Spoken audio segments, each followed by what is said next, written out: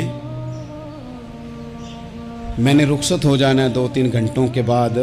یہاں جس آدمی کا آپ شکوہ کر رہے ہیں نا، آپ اس کو جنازے کے لیے خبر کریں نہ کریں، اسے پتہ چل گیا نا محلے میں جنازہ ہو گیا، تو اسے کوئی کام بھی ہوا تو اس نے کہنا یار نہیں محلے میں فوتگی ہوگی، میں نے جنازہ پڑھانا ہے، اس نے جانا نہیں۔ تو کمزوریاں تو سب جگہ ہوتی ہیں، لیکن ان کمزوریوں کی وجہ سے آپس میں بغض پیدا کر لیا جائے گا۔ اور پھر کمال بات ہے نا کہ اپنی ساری کمزوریوں سمیت اپنے آپ سے پیار ہے، اپنے آپ سے محبت ہے، اور دوسرے کی ایک کا پتہ چل جائے تو ہمیں گھن آنے لگ جاتی۔ تو حضور نے خطبہ حجت الوداع کے موقع پر یہ بات ارشاد فرمائی۔ دوسرا حضور نے فرمایا لوگوں یاد رکھنا، یہ خطبہ حجت الوداع میں نبی پاک نے فرمایا، یہ حضور خطبہ دے رہے ہیں، اور اس وقت دے رہے ہیں جب حضور صحابہ کو بتا چکے ہیں کہ یہ آخری ملاقات ہے، جو دور دراز سے آئے ہیں ان کو بتایا ہے کہ یہ میری تمہاری جو مجلس ہے، جو محفل ہے، جو تم سے بات ہو رہی ہے، یہ آخری ہے۔ محبوب فرمانے لگے لوگوں یاد رکھنا قیامت قائم ہوگی۔ ان جملوں کا حسن ملاحظہ کر لیں۔ فرمایا قیامت قائم ہوگی، تم اپنے رب سے ملاقات کرو گے، اور فرمایا تمہارا رب تم سے تمہارے اعمال کے بارے میں پوچھے گا۔ یہ خطبہ حجت الوداع میں کریم نے فرمایا، صبح تم اٹھے کیا عمل کیا، اللہ پوچھے گا۔ کسی سے ملاقات ہوئی، طرز کیا تھی، سوچ کیا تھی، اللہ پوچھے گا۔ لین دین میں کیا معاملات تھے، تمہارے اعمال کے، اللہ سے ملاقات ہوگی، وہ کھڑا کر کے پوچھے گا۔ اور حدیث میں کئی جگہ پہ حضور نے فرمایا وہ تم سے سوال کرے گا، تمہیں جواب دینا ہے۔ میرے عزیز بھائیوں، تیار رہنا چاہیے، تیار۔ ہم نا منت کرتے ہیں آخری دن ہونا، تنخواہ دار لوگ کہتے ہیں یار یہ آخری ایام چل رہے ہیں، کوئی خرچہ نہ بتاؤ، اس لیے کہ حساب کے متھے لگنا ہے۔ آخری دنوں میں، بجٹ کے دنوں میں لوگ پریشان ہوتے ہیں کہ حساب دینا ہے۔ جب رب سے ملاقات کریں گے اور وہ حساب مانگے گا، کتنا مشکل کام ہے۔ اور ایک مقام پہ حضور نے فرمایا جس سے اللہ نے حساب مانگا وہ تو الجھ گیا، دعا کرو وہ حساب مانگے ہی نہ، بے حساب ہی بخشش فرما دے۔ نبی پاک صلی اللہ تعالیٰ علیہ وآلہ وسلم نے ارشاد فرمایا اسی خطبہ حجت الوداع میں، حضور فرمانے لگے سن لو، میں نے تم تک اللہ تعالیٰ کا پیغام پہنچا دیا ہے۔ اب جس شخص کے پاس امانت رکھی ہو اس پر لازم ہے کہ وہ امانت اس تک پہنچا دے جو اس کا مالک ہے۔ ہم بہت سارے لوگ ایسے ہوتے ہیں ہمارے پاس امانتیں ہوتی ہیں، کچھ بھی نہ ہو تو کچھ لوگوں کے راز کی امانت ہوتی ہے، کچھ بھی نہ ہو تو کچھ لوگوں کی باتیں ہم تک پہنچ جاتی ہیں، وہ راز ہوتا ہے، وہ امانت ہوتی ہے۔ مجلس کی گفتگو بھی امانت ہے، لیکن ہم امانتوں کا خیال نہیں کرتے، خیانت ہو جاتی ہے۔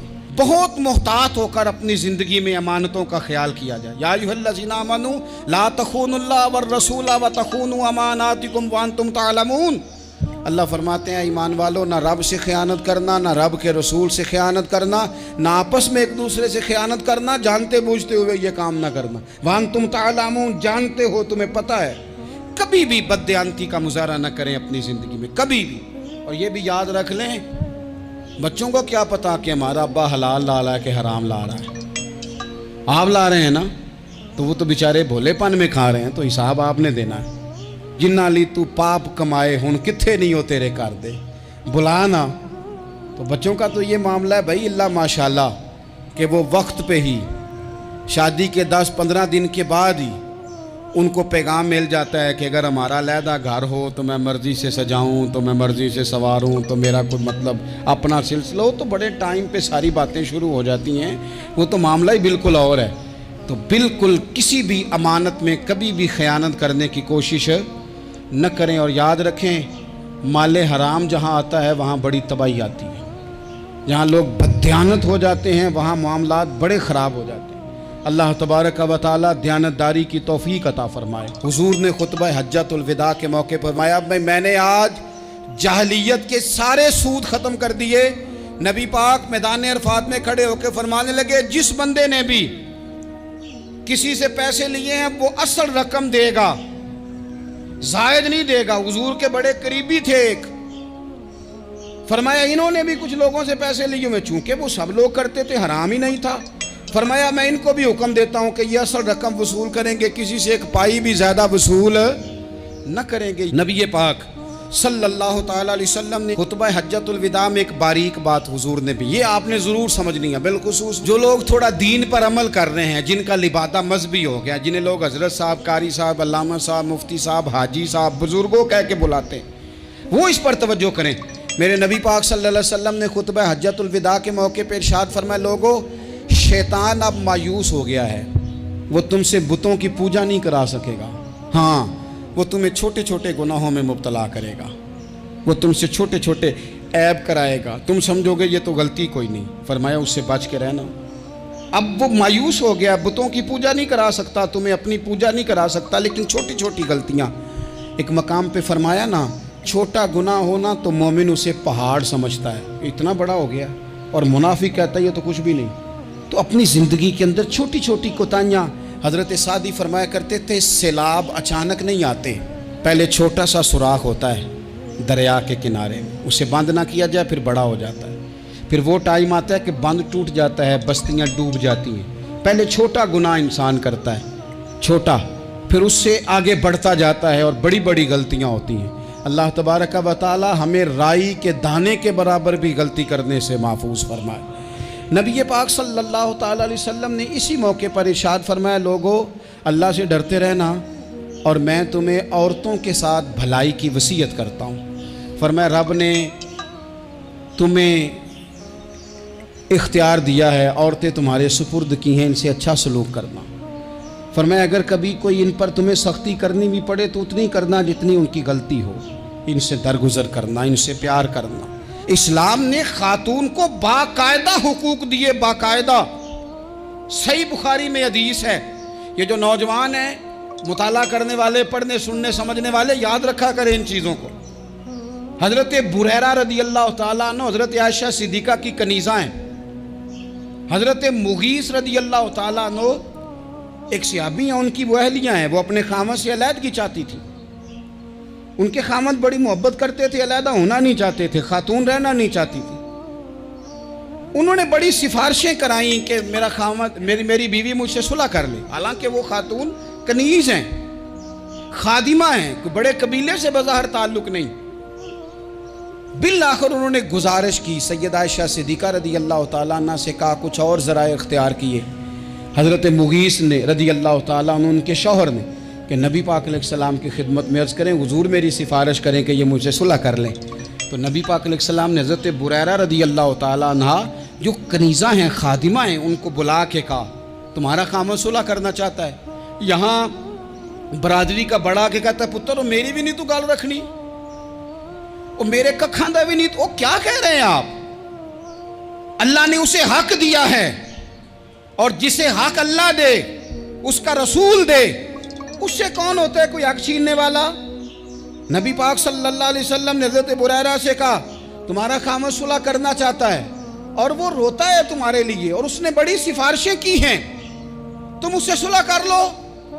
حضرت بریرہ رضی اللہ تعالیٰ عنہ عرض کرنے لگی، یا رسول اللہ صلی اللہ علیہ وسلم آپ جو حکم کریں میں حاضر ہوں، ایک بات پوچھ سکتی ہوں؟ ایک گزارش کر لوں؟ ایک صرف حضور میرا بولیا چولیا معاف کری، ایک بات کر لوں؟ تو کہا کرو۔ عرض کی یا رسول اللہ یہ آپ کا حکم ہے یا مشورہ ہے؟ یہ محبوب کی بات ہے، محبوب کی۔ کوئی بزرگ کیوں جبر کرتا ہے کسی پہ؟ کوئی حضرت شیخ کیوں کہتے ہیں زبردستی عورت کو کہ تو جا؟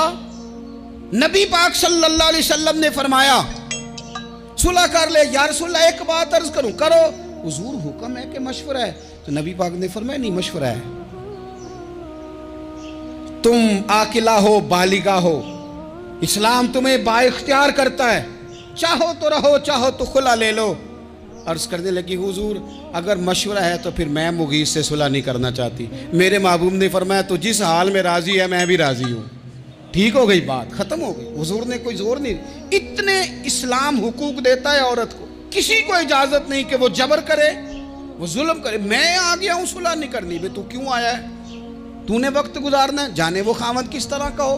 تو نبی پاک صلی اللہ علیہ وسلم نے خطبہ حجۃ الوداع کے موقع پر فرمایا عورتوں کے ساتھ اچھا سلوک کرنا۔ اللہ تبارک و تعالی جو حج پڑھا جا رہا ہے اس کے صدقے پوری امت پر اپنا فضل فرمائے۔